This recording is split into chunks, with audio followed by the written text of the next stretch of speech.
네, 하나님의 말씀 신약성경 마태복음 9장 1절 말씀입니다. 2차이신 줄 알고 봉독 드리겠습니다. 예수께서 배에 오르사 건너가 본 동네에 이르시니 침상에 누운 중풍병자를 사람들이 데려오거늘 예수께서 저희의 믿음을 보시고 중풍병자에게 이르시되 소자야 안심하라 내 죄 사함을 받았느니라.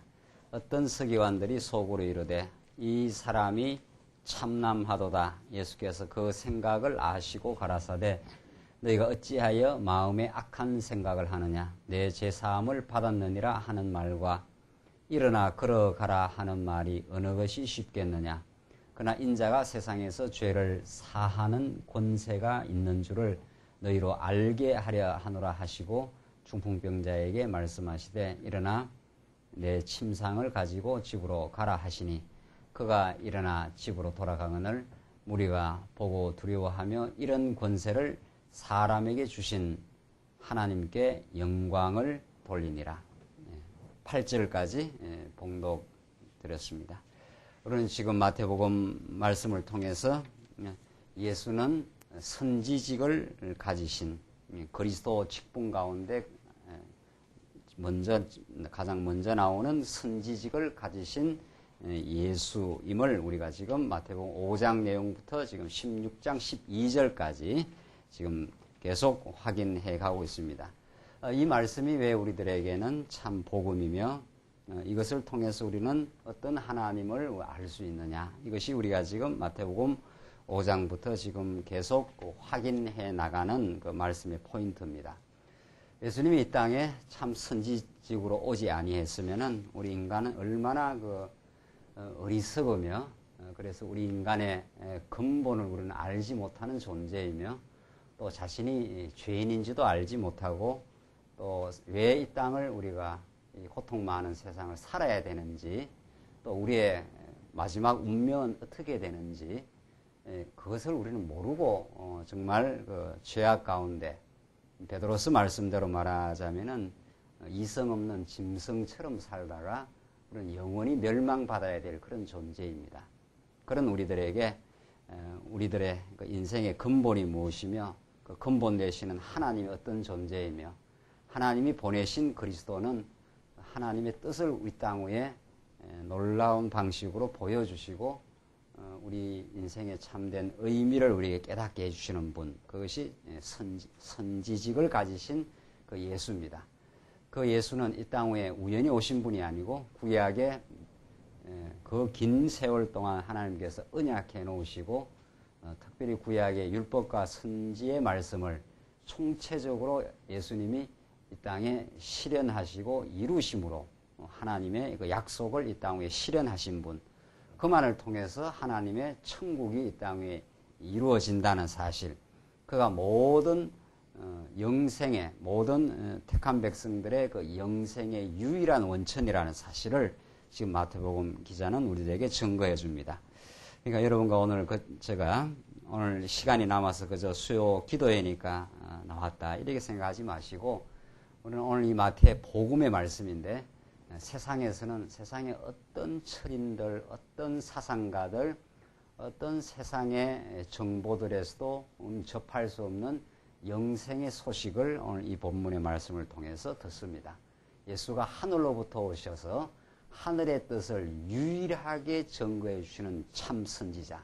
이것이 우리가 오늘 듣게 되는 복음의 메시지입니다. 이 말씀을 들어야 우리는 오늘 하루 또 지난 우리 주일 이후 3일 동안 그저 이 죄악 세상 가운데 현실에 매몰되어 살 때가 많고 또 현실에 이끌려 살 때도 많고 때로는 우리 욕망에 시달리며 살 때가 많지만 이 모든 것의 이유가 어디에 있는가, 이 일을 통해서 우리는 무엇을 하나님 깨닫게 하시는가를 이 마태복음의 오늘 본문이 우리에게 증거를 해줍니다.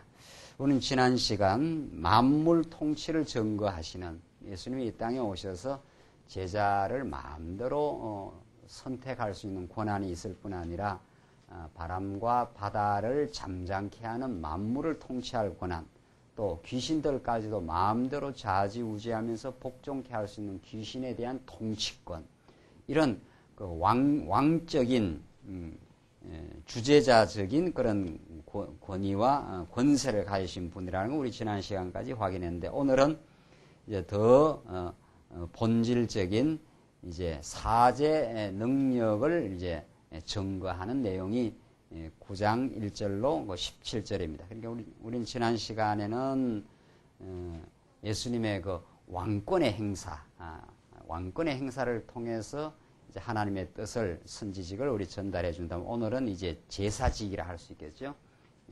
예수님이 죄를 다 사해 주시는 분이라는 그런 그 내용을 통해서 하늘의 뜻을 우리에게 가르쳐 주시는 말씀이 오늘 9장 1절로 17절 말씀입니다.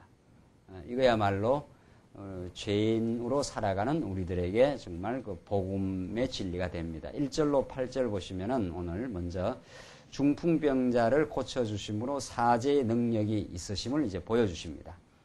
1절을 봅시다. 다시. 예수께서 배에 오르사 건너가 본 동네에 이르시니 침상에 누운 중풍병자를 사람들이 데리고 오거늘 예수께서 저희의 믿음을 보시고 중풍병자에게 이르시되 소자야 안심하라 내 죄 사함을 받았느니라. 자, 중풍병자를 침상에 누운 중풍병자를 사람들이 이제 데리고 오는데, 예수님이 저희의 그 믿음을 보시고 이렇게 했습니다. 믿음을 보시고 중풍병자에게 이르시되 안심하라 내 죄 사함을 받았느니라. 전혀 상황하고 얼핏 봐서는 그 맞지 않는 그 표현을, 그런 그 발언을 예수님께서 하신 겁니다. 뭐 병자한테 뭐 병이 나았으니까 일어나라 한다라든가, 지금 사람들이 찾아온 것은, 중풍병자를 그 침상에 누워 찾아온 것은 그 병 고치러 온 거죠. 병 고치러 온 건데, 예수님의 그 발언은, 그 중풍병자에게 발언은 그 단순한 그 병을 고치는 것을 실행한 것이 아니라 내 죄 사함을 받았느니라. 이런 이 놀라운 그 메시지를 이제 전달합니다. 이거야말로 죄인들인 인생, 죄값대로 사망을 겪어야 되는, 사망을 받아야 하는 그 인생들에게는 최대의 정말 그 놀라운 그 복된 소식입니다. 자, 이런 그 말씀을 하니까 3절, 어떤 서기관들이 속으로 이르되 이 사람이 참남하도다 하도다.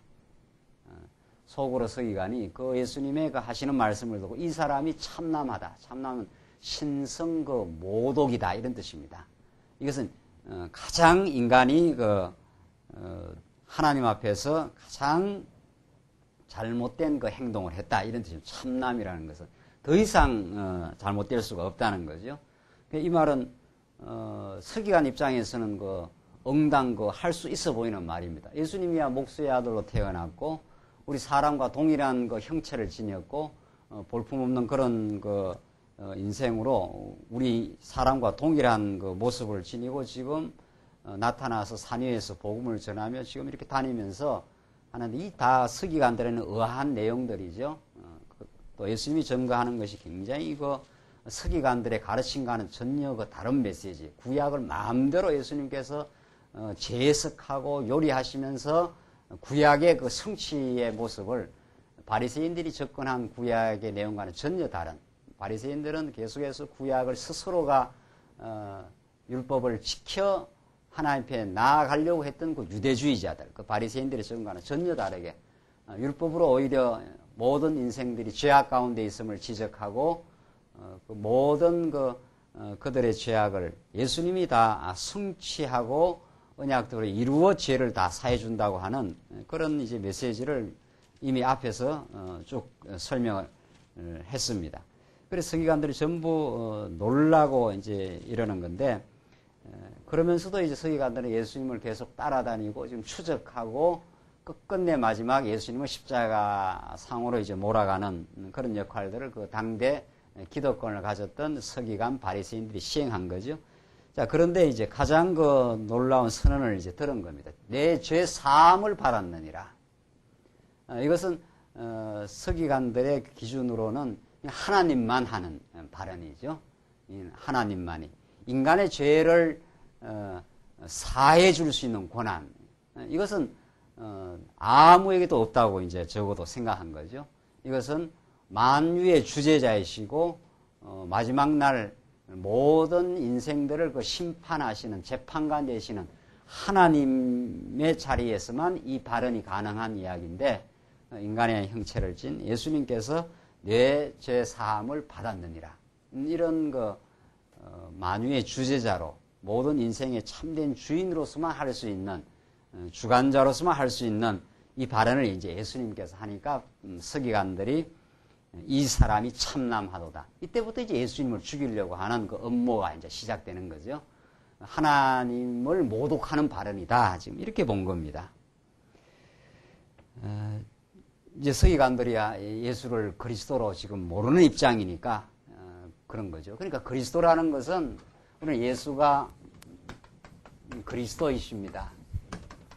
이게 우리의 신약 성경의 주제이자 또 성경의 내용상의 핵심이고 성경 어디를 봐도 사실은 이걸 통해서 하나님을 이제 여호와의 되심을 깨닫는데 예수는 인간의 모습을 한 나사렛에서 태어난 인간 예수, 역사상 이 땅에 마리아의 몸에서 태어나고 자라고 30세까지 성장해서 드디어 이제 하나님의 그 때가 되어 회개하라 천국이 가까이 왔는데라는 천국 복음을 선포하시면서 예수님 3년간 이제 하늘의 메시지를 증거하고 표적을 행하고 실제 당신이 메시아임을 증거하는데 이 예수는 그 인간 예수입니다. 우리가 똑같은 모양을 한 그런 그 예수인 거죠. 역사적 존재 이런 뜻입니다. 중요한 건 그 예수가 그리스도라 이 말은 그 엄청난 여기에 이제 엄청난 그 내용이 이제 함축되어 있는 거죠. 어떻게 예수가 인간이 왕이냐 이런 말입니다. 그러니까 서기관이 도저히 받아들일 수가 없는 거죠. 목수의 아들로서 별 볼 일 없이 나사렛에서 자라난 한 우리와 같은 인생 이거 아닙니까? 그런 자가 온 우주의 왕이다 이런 뜻이죠. 예수는 왕이십니다 이런 뜻이니까 이 고백을 서기관들은 받을 수가 없는 거죠. 또 오늘날 자유주의 신학자들도 이 덩식을 부정하는 거죠. 아니다. 예수는 왕이요 온 인생들의 죄를 사해주는 제사 직분을 행하는 모든 인생의 죄를 없이 할 수 있는 그런 것은 그 신화일 뿐이지 그건 진짜 그렇게 될 수가 없다. 예수는 그냥 하나의 도덕적 모범자이다 이렇게 되는 거죠. 그냥 한 인간인데 다른 인생보다도 더 좀 도덕적인 모범적인 종교적인 한 인물에 불과하지 그리스도가 될 수 없다는 거죠. 그렇게 이제 자유주의 신학자들도 예수는 만 백성들의 주관자, 택한 백성들의 죄를 사해 주시는 분, 이게 이제 그리스도입니다. 우리는 이 고백을 하지 않습니까? 인간으로 나타나셨지만 그는 사실상은 하나님의 모든 권세를 쥐고 이 땅에 오신 분 이런 뜻입니다. 자, 그러니까 서기관들은 그걸 받아들일 수가 없어요. 그 믿음을 안 주면 정말 예수님이 지금 이 땅에 이렇게 태어나서 우리 앞에서 이렇게 역사하고 뭐 드러낸다 하더라도 우리에게 그 예수를 그리스도로 믿을 수 있는 믿음을 허락하지 않으면 그 보는 눈을 주지 않으면 그 못 믿는 겁니다. 이 당시에 뭐 서기관들이 다 본 거 아니에요. 보고 지금 예수님이 제사하는 권세가 있다는 걸 지금 선언한 거 아닙니까? 그걸 지금 부정하고 들어가죠. 인간이 어떻게 그렇게 할 수 있느냐. 참남하도다. 이렇게 합니다. 그러니까 예수님께서 그 생각을 이제 다 아십니다. 그들의 어리석음을. 그래서 너희가 어찌하여 마음에 악한 생각을 하느냐. 그러니까 그리스도로 오심을 지금 부정하는 것. 그게 이제 악한 생각입니다. 내 제사함을 받았느니라 하는 말과 일어나 걸어가라 하는 말 어느 것이 쉽겠느냐. 어떤 것이 쉽냐. 일어나 걸어가라. 이게 얼마나 쉬운 말이냐 말이죠. 지금 중풍병자가 왔으니까 중풍병자는 누워서 일어날 수 없는 사람이니까 그냥 일어나 걸어가라. 이렇게 하면 아주 간단한 병든 사람한테 또 좋은 메시지 아닙니까? 그러나 예수님은 그 중풍병자가 온 것을 통해서 이제 죄 사는 그 권세가 있다는 그것을 증거하는 것이 예수님의 본질적인 의도라는 거죠. 그래서 내 죄 사함을 받았느라 하는 이런 그 상황을 얼핏 봐서는 맞지 않는 그런 지금 표현을 한 겁니다. 그래서 내가 지금 사실은 중풍병자를 일으켜 세움으로 구약의 예언대로 오신 메시아임을 내가 지금 선포하러 이 땅에 왔는데 너희들은 그걸 지금 받아들이지 않는다는 거죠. 그걸 지금 받아들이지 않는다. 그래서 6절 그러나 인자가 세상에서 죄를 사하는 권세가 있는 줄을 너희로 알게 하려 하노라 하시고 내가 이 땅에 온 것은 왕으로서 왔을 뿐 아니라 하나님이 택한 백성들이 죄를 사하는 권세가 있는 줄을 너희로 하여금 알게 하려고 내가 이 표현을 일부러 쓴 것이다. 지금 그 말이죠. 그래서 중풍병자에게 말씀하시되 일어나 내 침상을 가지고 집으로 가라 하시니 그가 일어나 집으로 돌아가거늘. 그러니까 바로 일어선 거죠. 예수님은 뭐 그렇게 표현할 수 있는 거죠. 일어나 걸어가라. 이렇게 하면은 아주 쉬운 표현이 되지만은 예수님은 그게 지금 근본적인 의도가 아니라 내가 지금 그리스도로 왔다. 정말 너희들이 정말 바라고 바라던 모든 인생의 궁극적 소망인 죄로부터의 해방 그것을 내가 지금 선포하러 와서 그걸 내가 지금 보여주고 있고 그걸 너희에게 알게 하려고 내가 지금 이 표현을 썼다. 그래서 7절을 보시면 그가 일어나 집으로 돌아가거늘 무리가 보고 두려워하며 이런 권세를 사람에게 주신 하나님께 영광을 돌리니라. 야, 이건 정말 메시아구나 말이죠. 중풍병자가 즉각 그 자리에서 일어나는 걸 봐서 이건 구약에 약속된 메시아만이 이 일을 하고 메시아가 이 땅에 온 가장 핵심적인 사역 중에 하나가 인생의 죄를 사하는 용서해주는 권세가 있는 유일한 권세 유일한 자 죄를 사해주신 그런 자임을 지금 예수님은 실현해 보여줍니다. 이런 예수님의 그 사역은 이 서신서에서 사도 바울은 이것이야말로 하나님의 영원한 사랑을 우리에게 가르쳐주는 정말 범죄 가운데 누구도 죄에서 해방될 수 없는 정말 죄에 허우적거리며 또 죄값대로 사망에 이르러야 될 그 인생에게 영원한 생명을 우리에게 주시고 그 하나님의 사랑의 줄에서 우리를 묶이게 하시고 우리는 어떤 사랑 권세의 유혹과 도전에서도 하나님의 그 죄 사하는 권세를 덧입은 하나님의 백성의 자리에서 우리를 떠나가지 않게 하시는 하나님의 은혜와 사랑 그것을 이제 복음서 이후에 사도행전에서 또 서신서에서 계속해서 바울과 여러 기자들이 예수님의 이 죄 사하는 권세에 대해서 증거하고 이것이야말로 하나님의 영원한 사랑을 우리에게 가르쳐 주심.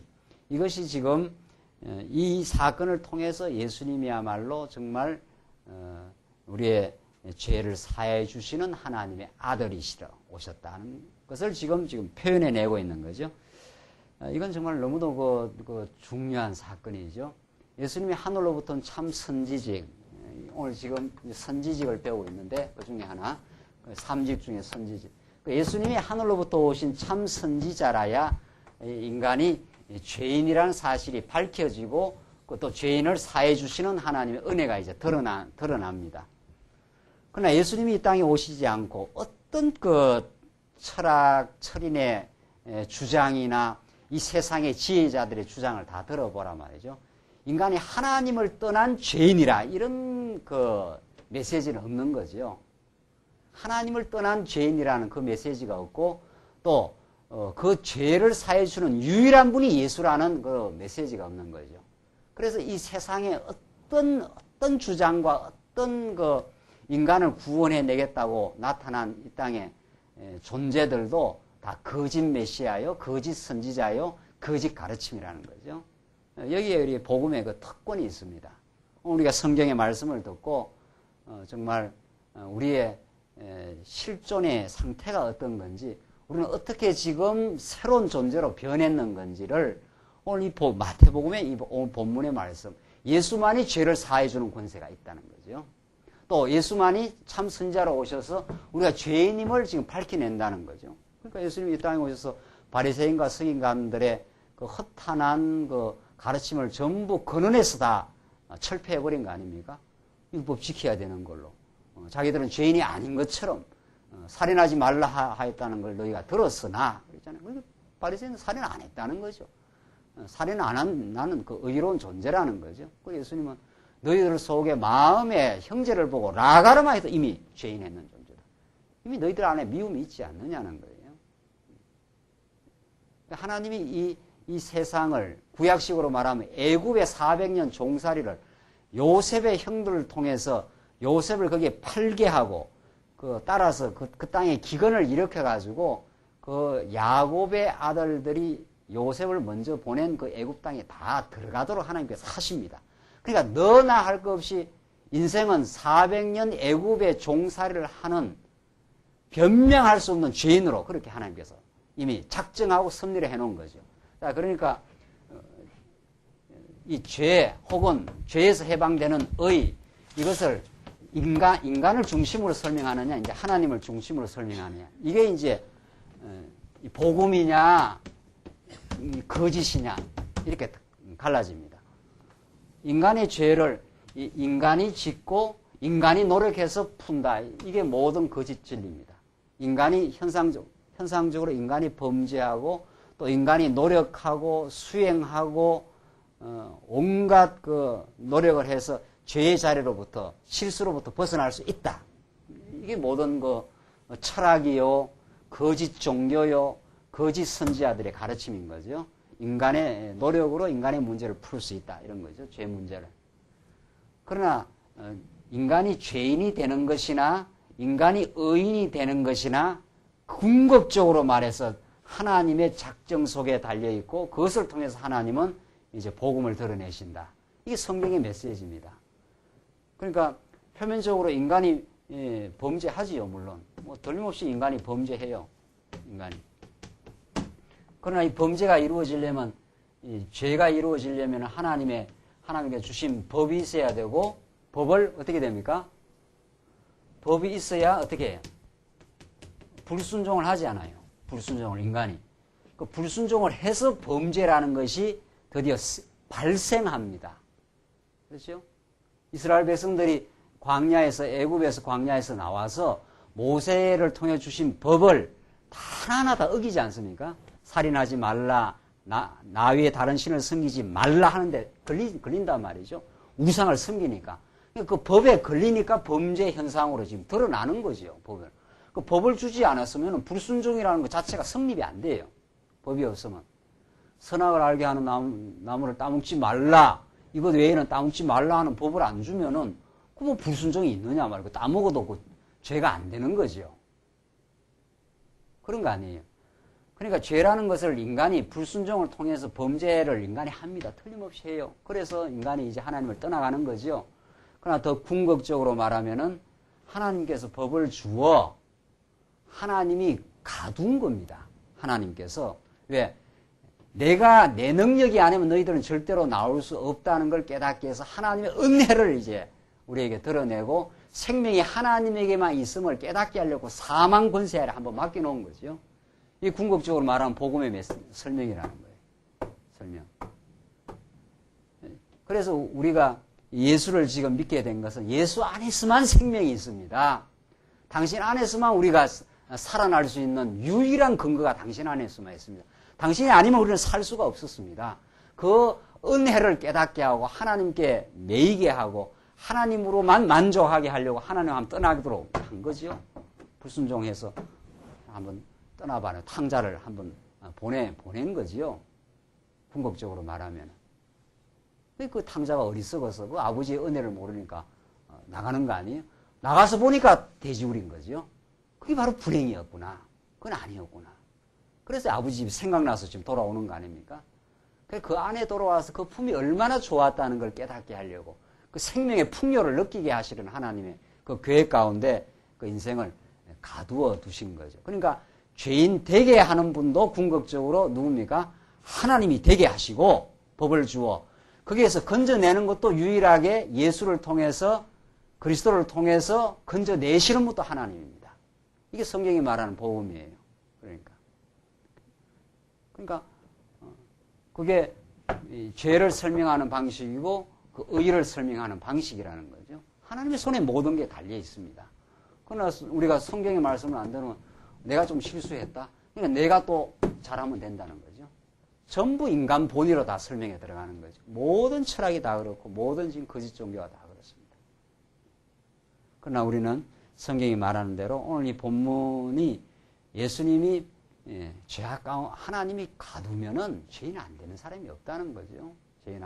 또 너나 할 것 없이 다 죄인이 되어 있습니다. 그래서 우리 이 땅에 살면서 더불어 살면서 끊임없이 우리는 범죄할 수밖에 없는 죄인임을 깨닫고 정말 예수를 간절하게 찾아 하나님께 영광을 돌리며 살게 하시려고 당신만이 나를 살렸습니다. 이것을 깨닫게 하려고 하나님은 지금 이 죄악 세상을 지금 섭리해 가신다는 거죠. 그러니까 결국 복음을 깨닫는다는 건 내가 얼마나 그 어리석은 죄인이라는 걸, 범죄했던 인생이라는 것을 깨닫는 농도만큼 복음의 강도가 이제 강렬해집니다. 이 하나님께서 언약대로 이루는 과정에 이루어가는 거 하나님의 섭리예요. 여호와, 언약대로 이루신 여호와가 아니면 너희들이 살 수 없다는 거죠.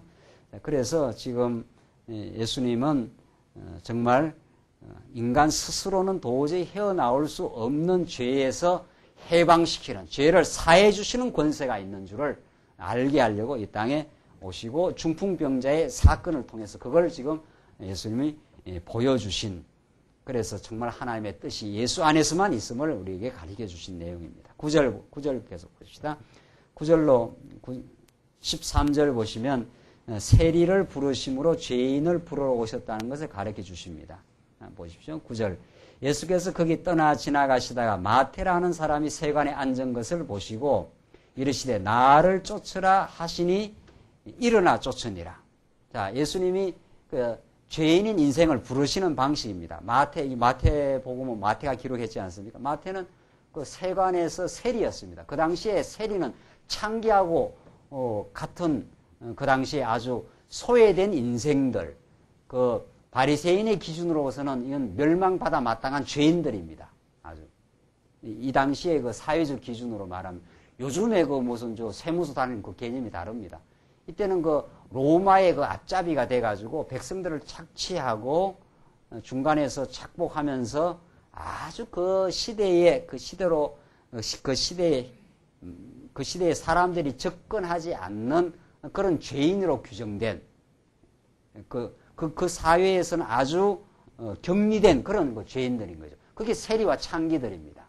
예수님 나중에 세리와 창기들, 죄인들이 먼저 너희보다 그 하늘나라에 가 있으리라 지금 그러지 않습니까? 그렇게 바리새인들의 기준, 그 율법의 기준으로 바리새인들은 율법을 지킨다고 생각하는 사람들이니까 자기들이 구별된 자 그런 뜻입니다. 자기들이 특별히 자기들은 의인이라고 하나님 앞에 소통하고 하나님께 나아갈 수 있는 존재라고 생각하고 세리와 이 창기들은 하나님 앞에 접근이 불가능하게 돼 있는 그런 그 존재가 그 마태입니다. 그런데 예수님은 그런 그 마태가 앉은 세간에 앉은 것을 보시고 그렇게 부르죠. 그 마태를 부르심은 하나님의 모든 하나님의 택한 백성 죄인들을 불러내시는 그 방식입니다. 그 마태가 예수님을 내가 따르겠습니다 이렇게 하지 않지요. 이 마태를 부르는 거 보십시오.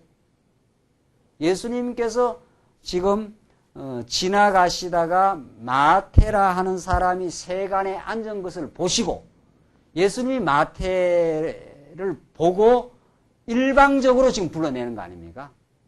그렇죠? 지금 나를 쫓으라 하시니 일어나 쫓으니라 이렇게 되어 있어요. 그러니까 하나님은 부르시고 우리 인간이 이렇게 응답한다 이런 구도가 성경에는 없어요. 절대로. 하나님이 인간을 부르니까 인간이 거기에 응답을 해서 이렇게 하나님을 따라간다 말이지. 이게 알미니안 신학 아닙니까? 하나님은 구원의 손길을 내미시고 인간이 응답을 해서 거기에 잡는다. 이렇게 해야 하나님의 구원이 이루어진다. 하나님 택한 백성이 된다. 이런 방식이란 말이에요. 이런 거 수평적인 방식. 이쪽에서는 부르시고 이쪽에는 응답하고 말이죠. 성경 어디를 봐도 하나님이 자기 백성을 부르는 방식이 이렇게 돼 있는 적이 없다는 거죠. 하나님이 부르시는 방식 혹은 오늘 예수님이 부르시는 방식은 완전 그 일방적입니다. 마태가 그냥 세간에 앉아 있어요. 쉽게 말해서 아무 생각 없이 앉아 있는 거죠. 그리고 죄인으로서 앉아 있는 거죠. 또 그 당시에는 그 당시의 사회적 기준, 뭐 또 근본적으로 하나님의 기준 말할 것도 없이 죄인입니다. 마태는. 그래서 마태는 세간에서 뭐 구원을 뭐 찾았거나 말이죠. 추구했거나 그런 존재가 아닙니다. 오히려 바리새인들이 하나님의 여호와를 말을 했지요. 그들은 이제 거릇되게 하나님께 나아간 존재들이고. 그러나 마태는 이미 그 시대로 봐서는 이건 구원에서 이제 배제된 인생들입니다.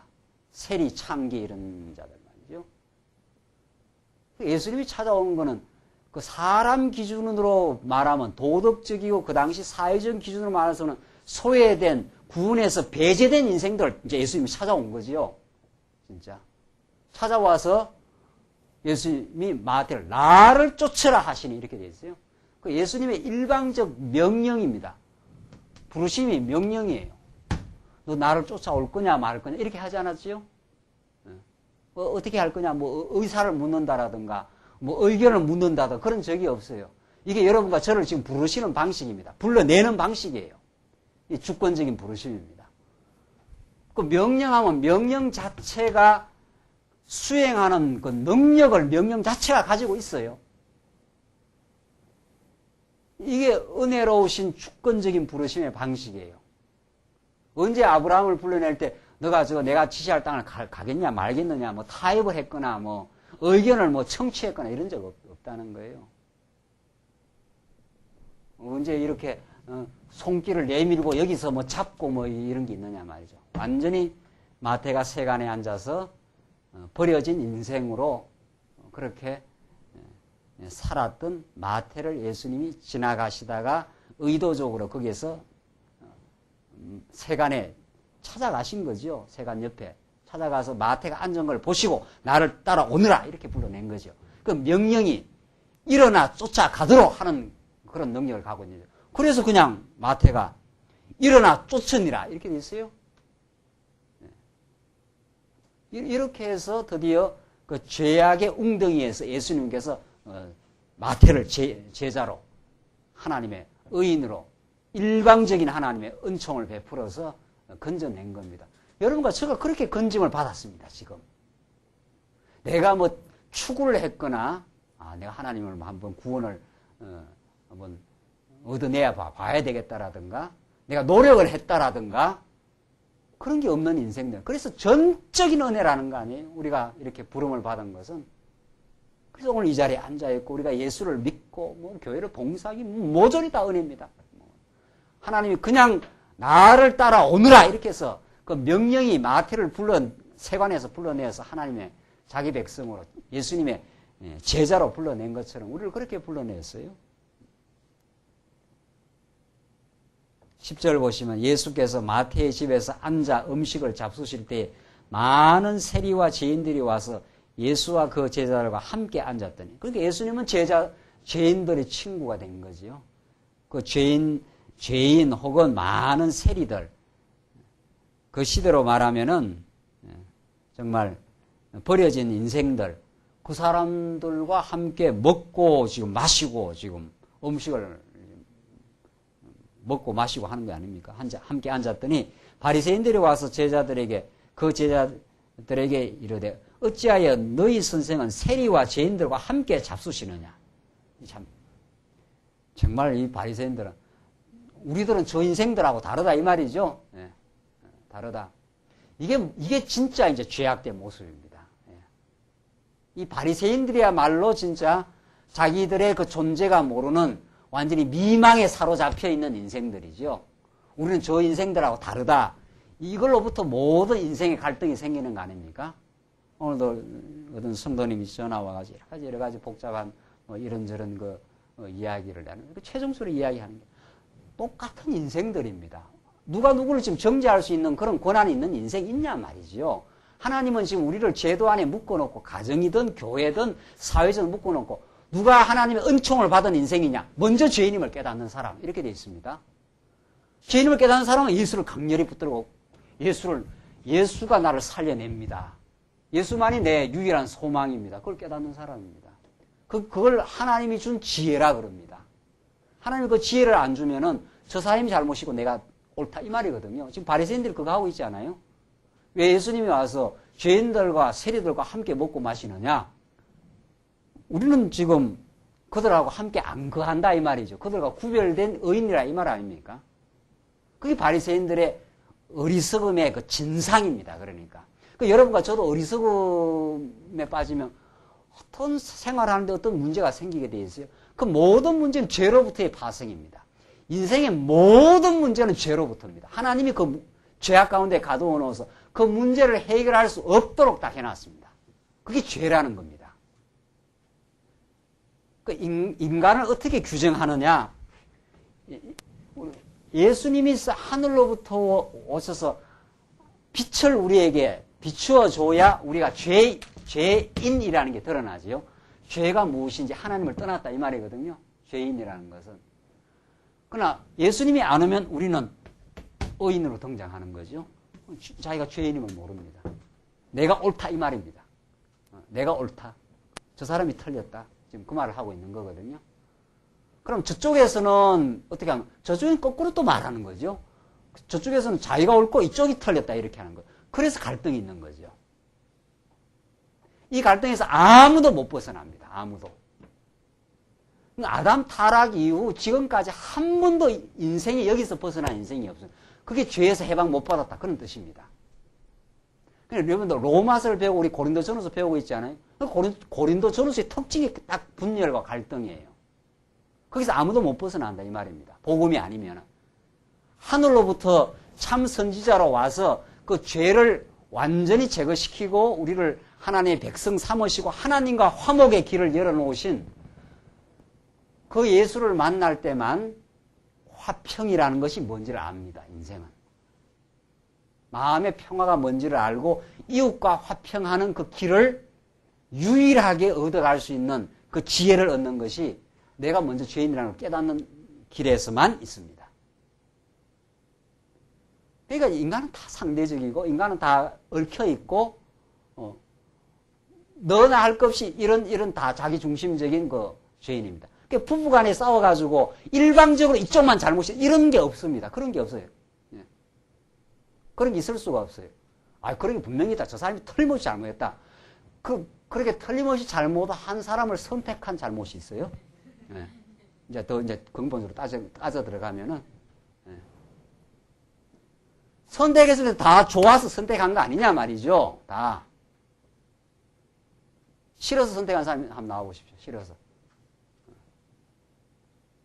근본적으로 따지고 들어가면은 이쪽 저쪽 다 죄인들이고 다 실수할 수 있고 어떤 다 문제에 오류가 있습니다. 그 없는 사람 없다는 거예요.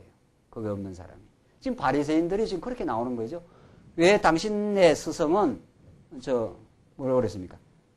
당신은 세리와 죄인들과 함께 잡수시느냐? 그 죄인들을 격리해가지고 우리만 의롭다 해야 될 거 아니냐 말이죠. 그 교회의 화평, 가정의 화평, 모든 인생의 화평은 누가 먼저 예수를 발견하느냐 여기 달린 거죠. 그 예수를 먼저 발견하는 사람은 내가 하나님 떠났던 죄인이구나. 그래서 내가 내 중심으로 살 수밖에 없었던 인생이구나. 그래서 자기를 정리해 들어가는 사람입니다. 남의 티끌을 보기보다도 자기의 덜보를 먼저 보고 자기가 예수 안에서 죄인이었지만 하나님의 아들로서 사랑을 받은 인생이라고 자기 정리를 하는 사람입니다. 그래서 마음의 평화를 얻어버려요. 다른 사람의 어떤 잘잘못에 그 시비에 말려 들어가지 않는다 이 말이지요. 네가 잘했니 내가 잘했니 이런 시비를 이제 훨씬 덜하게 됩니다. 예수를 만난 사람은. 저 사람도 뭐 실수가 있을 수 있고 또 내 실수로 말하면 더 심각한 실수가 있고 그래서 어떤 잘잘못이 있었을 때 그 사람 어떤 상대방이 실수하면은 실수할 수 있겠구나 저 사람도 하나님이 안 부딪히면 죄인이니까 저 사람도 저 인생도 그렇게 그 사람을 이해하고 들어가요. 내가 엄청난 죄인이었는데 하나님이 나를 이해해 주시고 용납해 주신 그 은혜를 체험한 사람 말이죠. 예수를 붙든 사람, 예수가 그리스도를 믿는 사람 이런 뜻이죠. 바리새인들은 예수를 모르는 거죠. 그러니까 자기들은 의인이고 주 사람들만 죄인이다 지금 그렇게 하고 있는 거죠 지금. 그러니까 예수님 뭐라고 대답하는 거 보십시오. 예수께서 들으시고 이르시되 건강한 자에게는 의원이 쓸데없고 병든 자에게라야 쓸데있느니라. 건강한 사람한테 무슨 의원이 필요하겠는가. 너희들이 지금 착각했다 이 말이죠. 너희들은 굉장히 건강한 인생인 줄 알고 있는데 내가 볼 때는 다 죄인인데 예수님 지금 그 말이에요. 병든 자에라야 그 의원이 의미 있지 않느냐. 쓸데가 필요한 거 아니냐.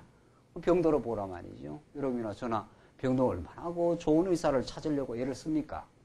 몸이 아프고 병이 들면. 그런데 지금 하나님이 보실 때 예수님의 관점에서는 모든 사람이 다 다 삼기들 아닙니까? 다. 그냥 놔두면 다 죽는 거예요, 다. 그런 인생들을 이제 찾아와서 완전히 깨끗하게 해주시는 예수님이 정말 의원으로 오셔서 병든 자에게 너무도 절박한 필요를 충족시켜주는 그런 존재로 오셨는데 바리새인들은 지금 그걸 모르는 거죠. 13절 너희는 가서 내가 긍휼을 원하고 제사를 원치 아니하노라 하신 뜻이 무엇인지 배우라. 내가 긍휼을 원하고 제사, 그 껍데기 제사 그거 지금 끝났다. 구약의 모든 그 그림자적인 제사 이거 다 끝났다. 구약에는 물론 그 제사를 통해서 하나님께서 장차 오실 영원한 제물 되시는 영원한 제사직을 수행하실 구약적 제사는 예수님이 지금 오심으로 이거 다 끝났다. 이걸 원치 않는다. 하늘로부터 제사를 통해서 하나님의 영원한 긍휼과 자비하심을 예수님이 지금 보여주시러 지금 왔다는 거죠. 지금 내가 지금 그렇게 지금 왔는데 너희들은 지금 아직도 구약적 제사 그리고 그 구약적 의식적 제사 그걸 통해서 너희들 나가려고 하고 있고 그 율법을 오해해서 지금 시켜서 의롭다고 하는데 그거 지금 착각이라는 거죠. 내가 의인을 부르러 온 것이 아니요 죄인을 부르러 왔노라 하시니라. 이거야말로 가장 정말 예수님이 하신 말씀 가운데 복음 중에 복음인 거죠. 내가 의인 부르러 온 거 아니다. 그래서 너희들은 내하고는 상관없는 사람들이다. 그러니까 자기 의를 이 땅에서 주장하는 만큼 예수의 가까이 가지 않는 사람들이죠. 예수의 은총을 모르는 사람들이죠. 십자가의 도를 모르는 사람이고 하나님을 덜 의지하는 사람인 거죠. 자기를 또 모르는 사람인 거죠.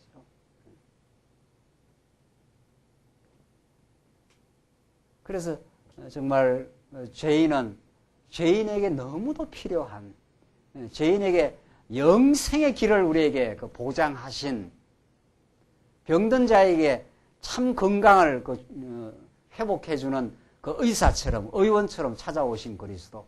그래서 우리는 예수를 믿고 예수를 내 전부라고 바라보고 죄인에게는 이건 절박한 거예요. 죽어야 되거든요. 죄값대로 치러야 된다. 이렇게 되면.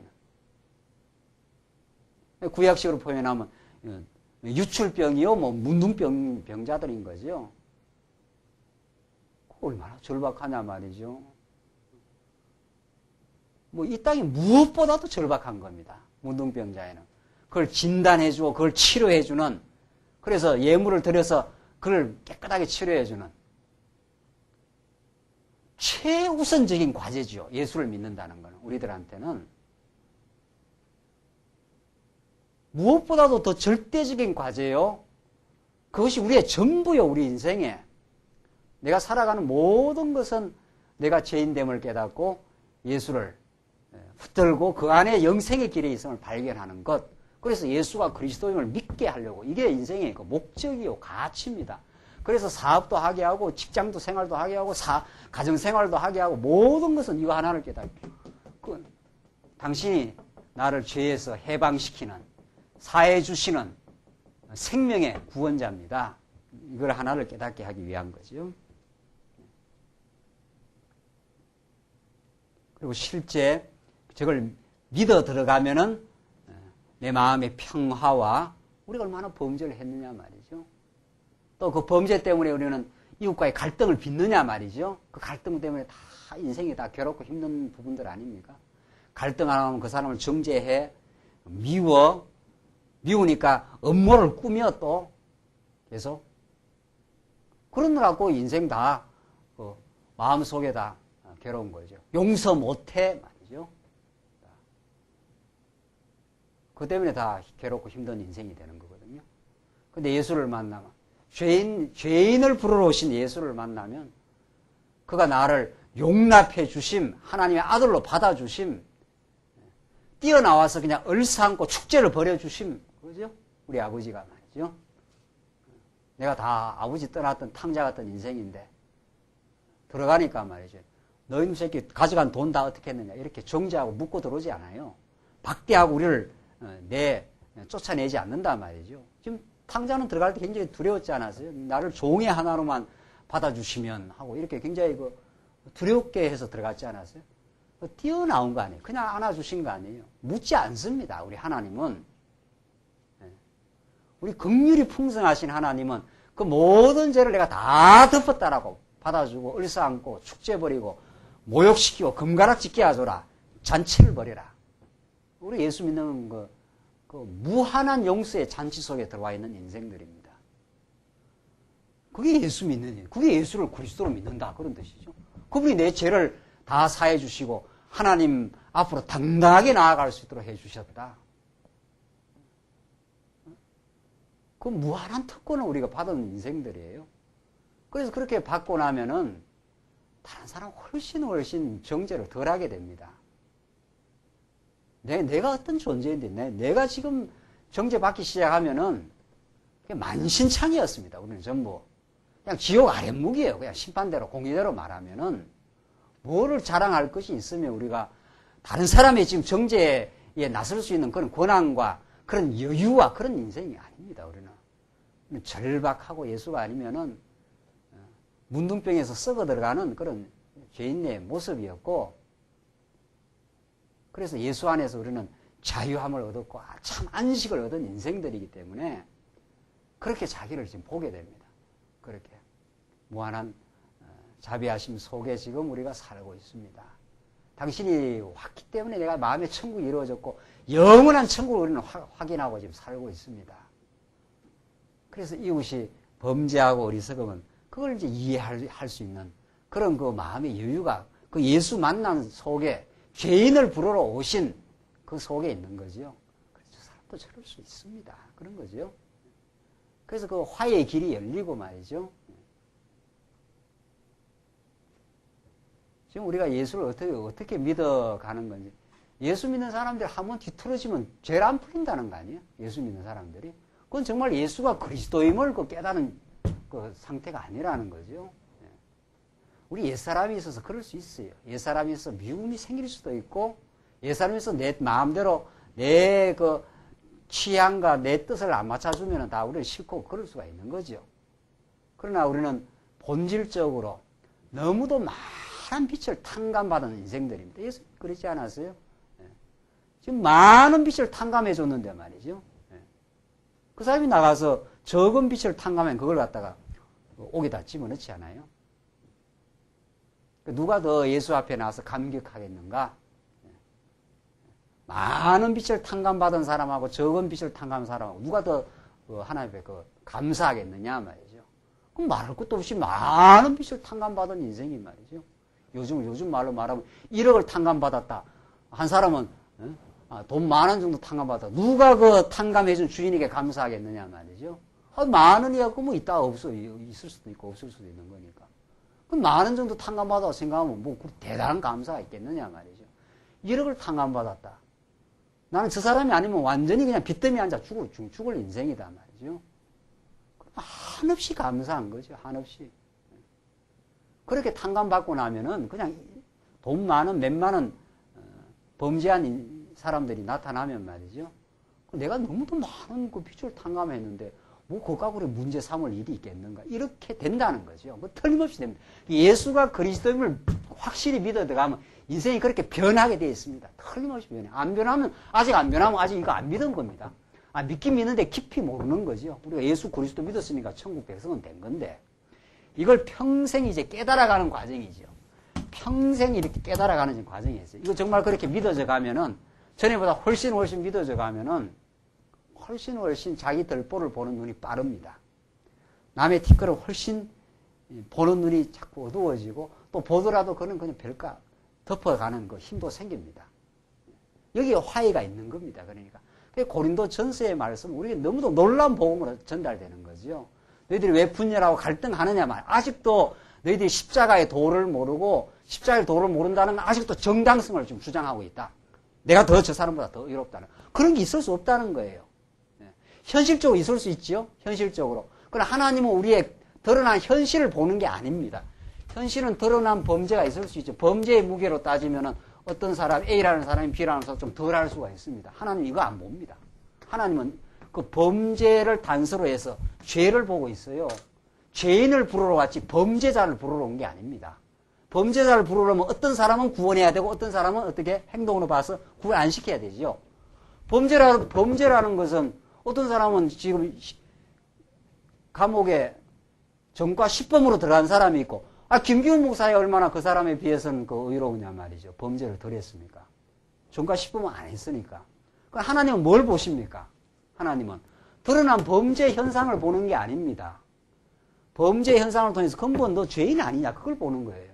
똑같아요. 그러니까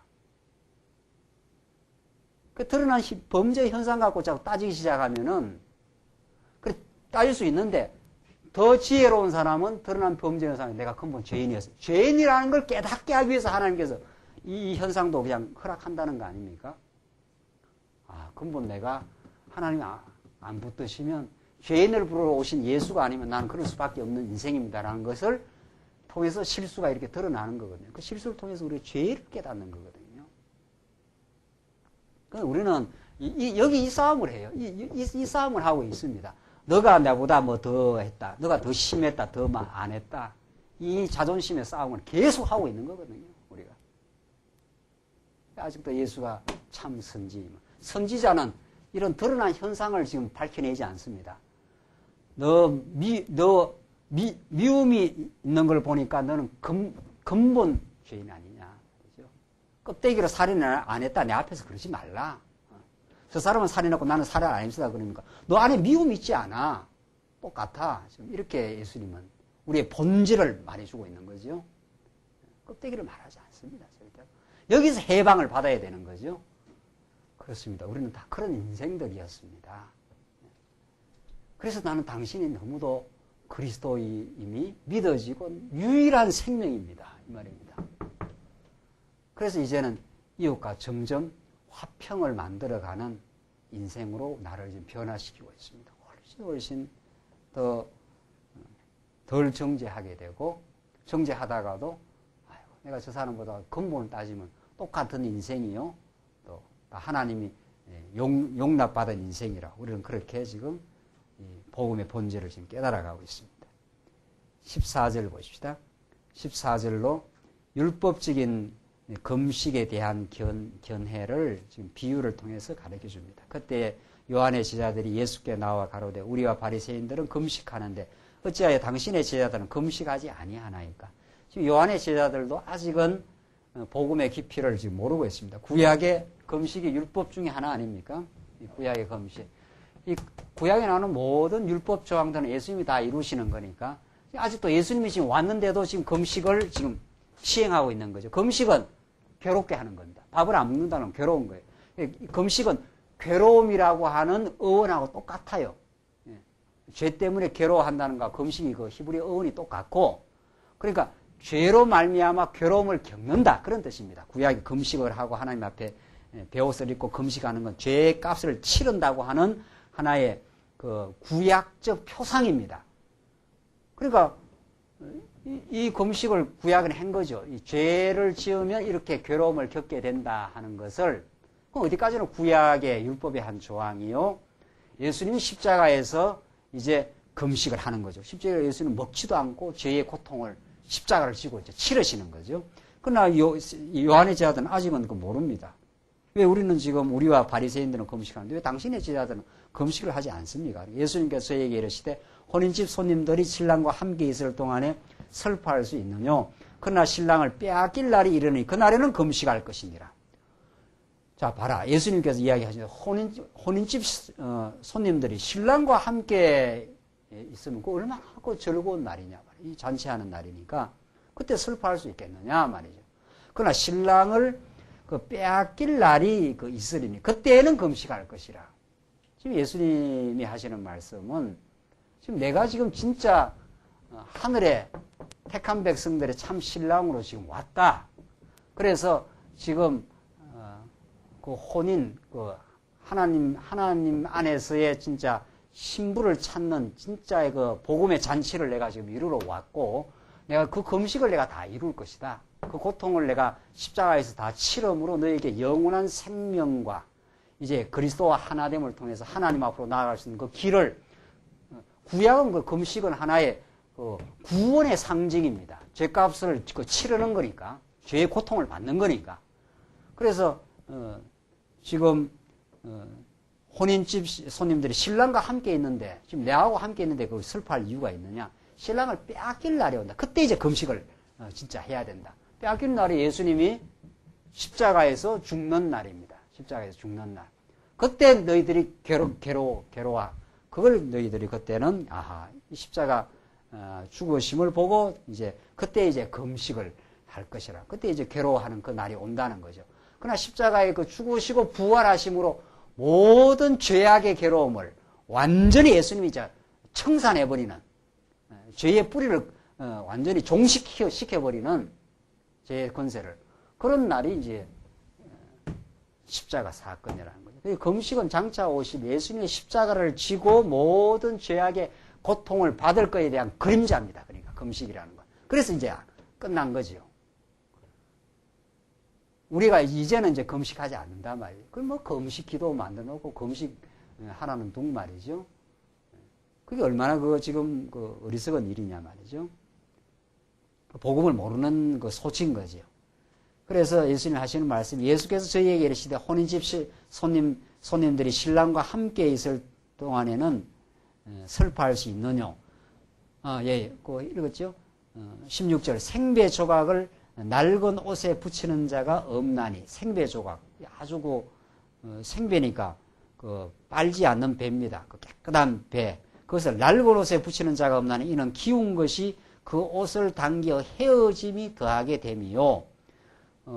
누가 깨끗한 천을 갖다가 낡은 옷에 붙이겠느냐 말. 그러면 낡은 옷까지 다 이렇게 떨어져 버릴 거 아니냐. 지금 그 말이죠. 17절 똑같은 비유입니다. 다른 비유를 하는 거죠. 의미는 똑같은데, 새 포도주를 낡은 가죽 부대에 넣지 아니하나니 그렇게 하면은 부대가 터져 포도주도 쏟아지고 부대도 버리게 됨이라. 새 포도주는 새 포도주에 넣어야 둘이 다 보존되느니라. 이 말이 무슨 말입니까?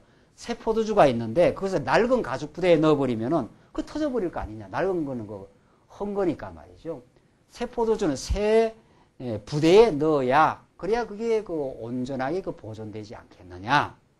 이렇게 해서 오늘날 선거처럼 안 되면 이 말이 나오잖아요. 새 포도 뭐라고요? 새 포도주는 새 부대에 넣어야 된다고. 새 시대에는 새로운 정치 이념을 가지고 나와야 된다.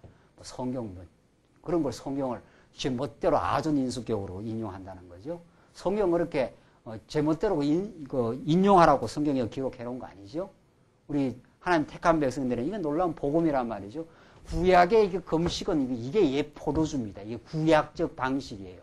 예수님은 새로운 이제 포도주로 새로운 시대에 하나님의 구약의 모든 율법을, 모든 율법의 한 조항이던 금식을 성취하러 오신 분이에요.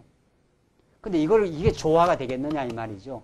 지금 예수님이 와서 새 포도주가 왔는데, 새 가죽 부대로 왔는데, 아니죠. 옛날의 방식으로 예수님이 오신 이 시대를 지금 실현하려고 해서 되겠느냐 말이죠. 새 포도주는 새 부대에 넣어야 되는, 새 포도주를 예수님이 왔는데 이 가죽 부대에다가 이렇게 매치를 시켜야 되겠느냐 말이죠. 예수님이 진짜 참 금식을 하러 이 땅에 오시고 모든 택한 백성들의 죄를 사해 주셔서 완전히 성취하러 왔는데, 이제 옛날 방식, 이 금식을 여기서 요한의 제자들이, 지금 왜 당신의 제자들은 금식을 안 합니까? 얼마나 우스운 이야기냐 말이죠. 그 새 포도주를 낡은 가죽 부에다 넣는 식이 되는 거 아니냐. 그럼 둘 다 터져나갈 거 아니냐 말이죠. 이 구약도 중요한데, 구약의 금식은 새로운 방식의 하나님의 복음의 계시를 하러 오신, 진짜 실체로 오신 예수님의 그림자 방식이었다. 내가 이 금식을 이루어 왔지 않느냐. 너희들이 이제 슬퍼한 날이 있다. 그건 내가 이제 십자가에 죽는 날이다. 그러나 그 슬픔을 넘어 3일 만에 부활로 참된 기쁨을 우리 허락하시는 모든 하나님의 택한 백성들의 죄와 사망의 법에서 우리를 해방시켜 이제 참 안식과 기쁨의 땅으로 우리를 인도해 가시는 하나님 복음이 우리 앞에 있다. 이제는 새로운 시대가 왔다. 구약의 모든 율법을 성취하는 내가 왔고 하나님의 지금 은혜의 때가 왔다. 이걸 예수님은 지금 선포하십니다. 예수님 이 땅에 오셔서 참으로 하신 것 중에 오늘 이 본문이 증거한 대로 우리 모든 인생들의 근본적인 고통과 고민의 원천, 모든 갈등과 삶의 혼란의 원인, 그 모든 것은 하나님을 모르는 죄의 뿌리에 써 있습니다. 이것을 예수님은 십자가에서 금식하심으로 고통을 대신 치러주심으로 완전히 해방시켜 주시고 여러 가지를 죄에서 지금 불러내어서 제자로 삼으시고 지금 우리를 하나님의 아들로 우리를 인도하시고 우리를 해방시켜 주신, 지금도 우리를 인도해 가시는 살아계신 하나님으로 정말 우리를 깨닫게 하시고 있습니다. 오늘 이 본문의 말씀이 우리 삶 속에 참된 힘이 되시길 바랍니다. 기도하십시다.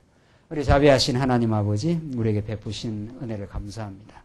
하나님, 우리를 불순종 가운데 가두어 두시고 내어버려 두셨다면은 우리는 끝없이 자신을 의롭다 착각하며 갈등하며 하나님을 모르며 사망 가운데 죽을 수밖에 없었던 우리 인생들을 하나님께서 이제 예수 안에서 건져내시고 이제 죄와 허물과 죄로 죽었던 우리들을 이제 생명의 길로 인도하시고 하나님을 만나 그 안에 살게 하심을 참으로 감사합니다.